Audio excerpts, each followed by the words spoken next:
Hi everyone. It might be dark in here.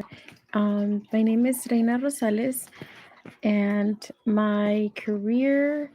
Um,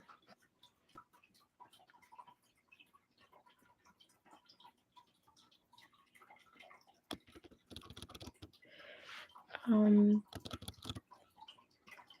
Sorry, there it is. Um, this video that I'm gonna um, post is gonna talk about my career.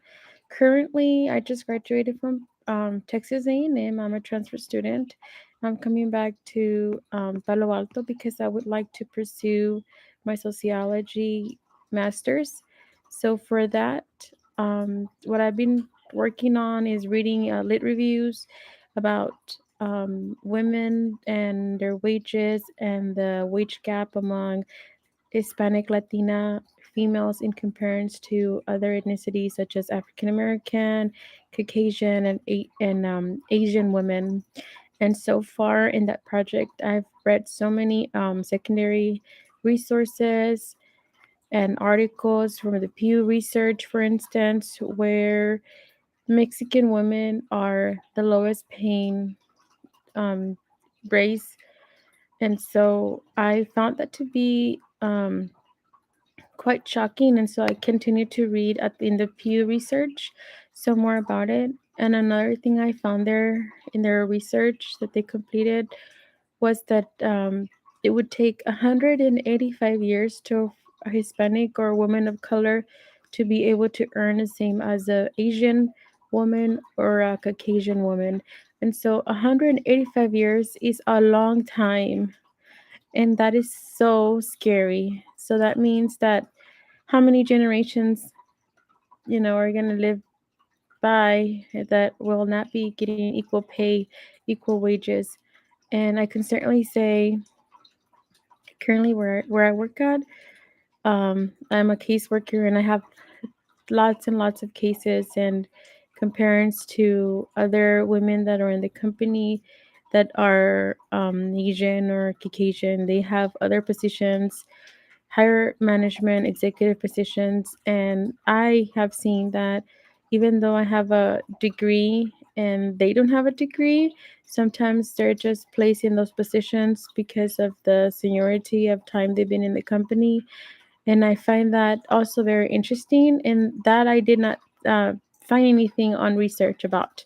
So I was kind of meditating about my project when I start doing my project for my master's, when I start doing my own research, and when I bring my thesis statement over to the panel and the committee to take a look at. And I was gonna probably put on the table that I have noticed that sometimes women of color might have degrees, bachelor's or associate's degrees, and they don't get job mobility due to their skills. They get job mobility based on the color of their skin. And I could probably maybe interview a few women that have education that are still, below executive jobs, even though the people that hold the executive jobs might not have the same degrees they hold.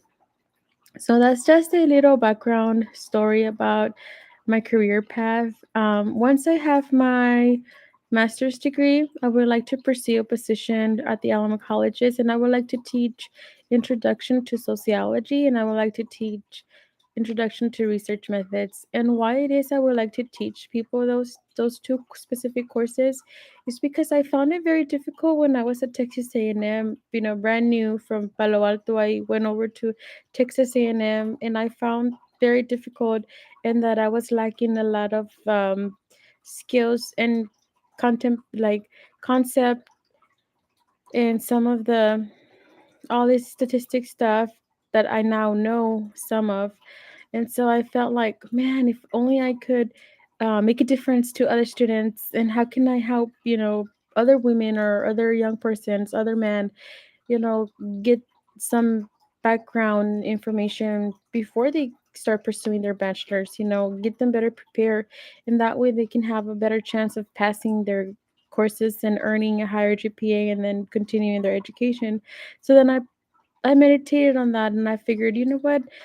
I sincerely feel like I really want to give back to society, and as a sociologist, I feel like that's something that we can do. And using my sociology imagination,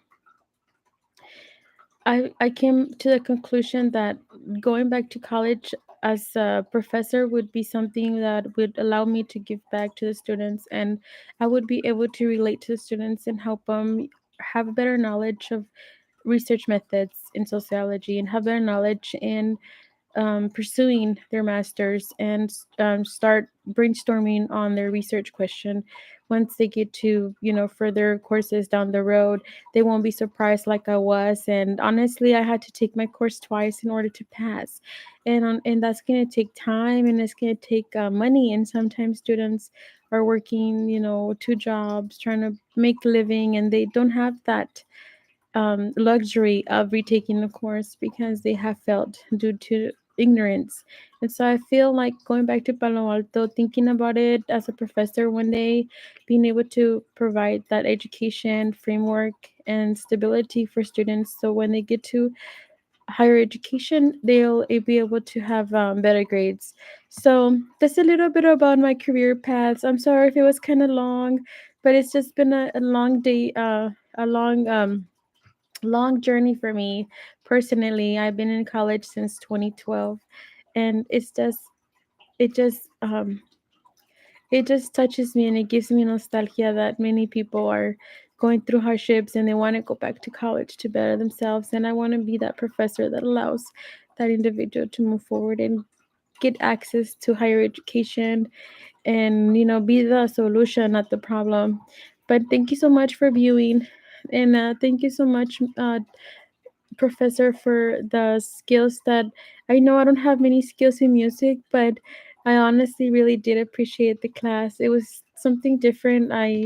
Um I had no knowledge about music, but I know my daughter loves music, and now I can see a little bit of her views and values, why she's always practicing and why she's always doing the best that she can in her band class. Well, have a great evening. Thank you for watching.